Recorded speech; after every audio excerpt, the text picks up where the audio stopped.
Welcome to crime stories, this is Meerab Zeeshan. Viewers, कुछ रोज पहले आप एक वाकया सुन रहे होंगे कि मुसलसल एक के बाद एक 2 से 3 जो है वो पुलिस एहलकारों पर अटैक हुआ, जिसमें से 2 शहीद भी हो गए। और ये सवाल आप सबके माइंड में होगा कि कौन आखिर ये घिनौना अमल जो है वो करवा रहा है, इसके पीछे क्या कोई ग्रुप है या कोई एक इंडिविजुअल है। तो उसकी तमाम डिटेल्स हमारे सामने आ चुकी हैं। जहांगीर खान साहब ने रिपोर्ट किया है, उनसे जानते हैं कि क्या वाकया पेश आया और कौन इसके पीछे था। अस्सलाम वालेकुम, कैसे हैं आप?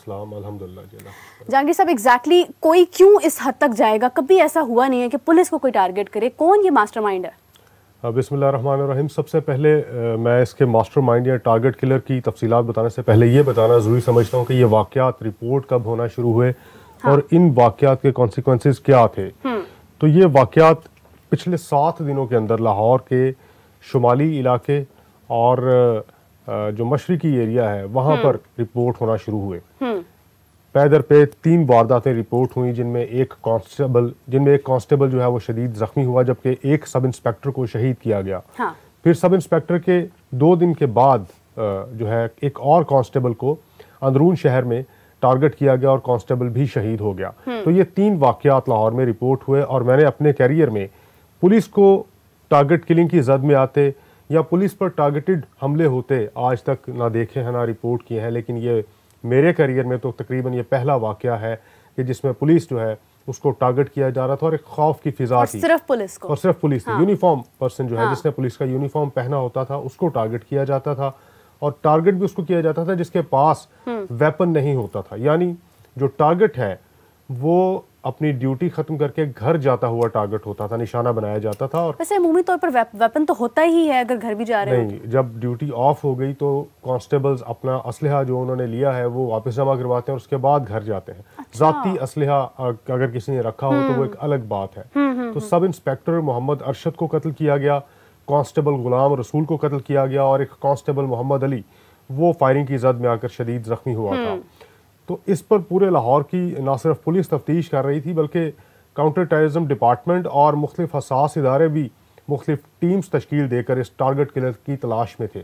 इस टारगेट किलर की गुलाम रसूल कांस्टेबल को कत्ल करने के बाद मुख्तलिफ तस्वीर जो है वो सामने आई, जिनमें सेफ सिटी कैमरा से इसको मॉनिटर किया गया और बैक ट्रैक करके देखा गया कि गुलाम रसूल को कत्ल करने से पहले ये कहाँ पर था। तो ये इंकशाफ हुआ कि ये गुलबर्ग के इलाके में पूरा दिन रैकी करता रहा है, घूमता रहा है और शायद अपने टारगेट को आइडेंटिफाई करता रहा कि आज इसने किसको कत्ल करना है।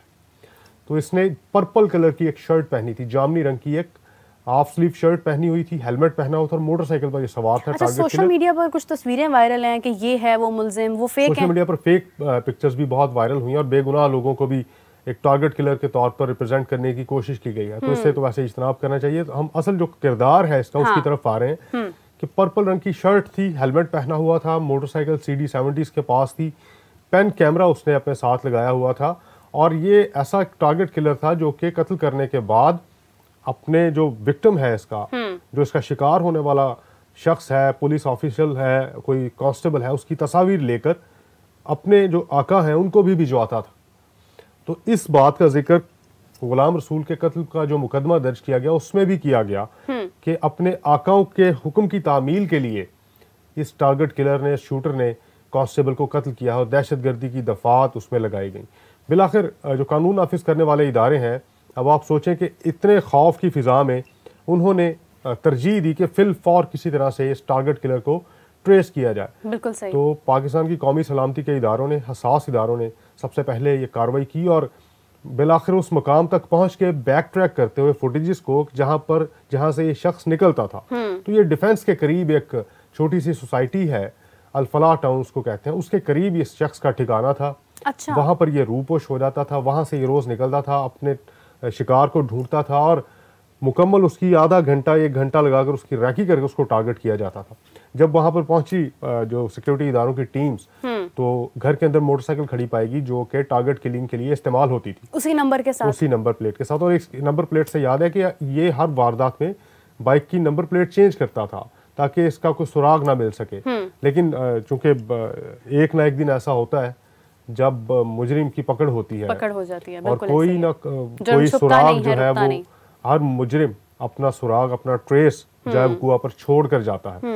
तो जब इसने इतने ब्रूटली बेगुनाह मासूम लोगों को कत्ल किया तो इसकी भी पकड़ होनी थी। बिल्कुल। तो जब इसके घर पर रेड की गई तो ये घर में मौजूद था, इसको गिरफ्तार किया गया और इसकी गिरफ्तारी के लिए तकरीबन लाहौर के कोई 8000 से जायद जो कैमराज हैं उनकी फुटेजेस को मॉनिटर किया गया, जियो फेंसिंग करवाई गई। अच्छा। और ह्यूमन इंटेलिजेंस का इस्तेमाल किया गया। जियो फेंसिंग रिपोर्ट में शॉर्टलिस्ट किए गए नंबर के जाए वकुआ पर कौन सा नंबर इस इंसिडेंट के टाइम पे ऑपरेट हो रहा था, उनमें से नंबर शॉर्टलिस्ट किए गए। यानी एक बड़ा अनथक मेहनत का काम जो है वो किया गया कि जल्द अज जल्द इस किलर को तलाश किया जाए। मैं इसी सवाल पर आ रही थी कि ये इतना बड़ा काम है कि जिसमें अरसा गुजर जाए करते करते, ये इतनी जल्दी कितने दिनों में एग्जैक्टली ये आप देखें कि गुलाम रसूल का कत्ल जो है वो हुआ 1-2 दिन पहले और उसके फौरी बाद, क्योंकि वो तीसरा केस था जो रिपोर्ट हो चुका था, इसका तीसरा शिकार था, तो उसके बाद गुंजाइश नहीं थी कि मजीद डिले किया जाए और लोगों की जान जो है वो खतरे में डाली जाए या इसको आज़ाद छूट दे दी जाए कि ये मजीद लोगों को टारगेट करे। तो जब इसको गिरफ्तार किया गया तो इंकशाफ हुआ कि इस 21 साला नौजवान का नाम फैज़ान खुरासानी है। असल नाम इसका फैज़ान बट है, फैज़ान खुरासानी। इसने अपने नाम के साथ एक बैंड आउटफिट की जो है निस्बत के साथ लगाया हुआ है और ये तमाम कत्ल ये उस बैंड आउटफिट की रुकनीत हासिल करने के लिए कर रहा है, यानी अपनी काबिलियत साबित कर रहा है एक मखसूस तंजीम को कि मैं इस काबिल हूँ, मुझे अपनी जो टीम है, अपना जो ग्रुप है उसका बाकायदा तौर पर मेंबर बना लिया जाए। उस ग्रुप तक नहीं पहुंचा जा सका। वो ग्रुप किसी और मुल्क से ऑपरेट करता है और ये शख्स उस मुल्क में 2 दफा जाकर रिजेक्ट होकर वापस आ गया। रिजेक्ट नहीं, विजिट करके आया है, उनसे मिल के आया है। अफगानिस्तान से ग्रुप ऑपरेट करता है और ये 2 दफा अफगानिस्तान भी गया। अभी अफगानिस्तान कैसे गया, इस पर एक्सप्लोजिव का बारूदी मवाद रखने का मुकदमा दर्ज था जिस पर ये जेल गया। जेल में इसकी एक ऐसे शख्स से मुलाकात हुई जो कि पहले से गिरफ्तार था और उस शख्स के जो ताल्लुकात हैं वो अफगानिस्तान तक थे, तो उसने इसकी बेल करवाई, जिसके बाद ये बाहर आया। बाहर आकर कुछ लोगों से मिला और वो लोग इसको अफगानिस्तान लेकर गए।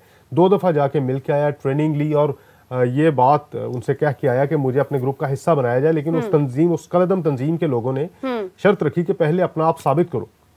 तो फिर इसने अपना आप साबित करने के लिए 10 लोगों की किलिंग्स करनी थी। 3 ये कर चुका था, मजीद 6 या 7 इसने और करनी थी, जिसके बाद इसने दोबारा अफगानिस्तान जाना था। तो इसको गिरफ्तार कर लिया गया। जब इसके घर पर रेड किया गया तो एक 9mm का पिस्टल रिकवर किया गया, एक 30 बोर का पिस्टल रिकवर किया गया, 2 हेलमेट रिकवर किए गए जो कि ये इन तीनों वारदातों में पहनकर स्पॉट तक गया था। बाइक रिकवर की गई और बहुत सा बारूदी मवाद रिकवर किया गया इसके घर से।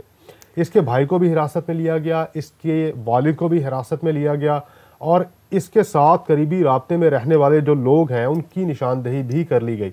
यानी मजीद गिरफ्तारियां जो है अमल में लाई जा सकती हैं, मजीद गिरफ्तारियां अमल में लाई जा सकती हैं।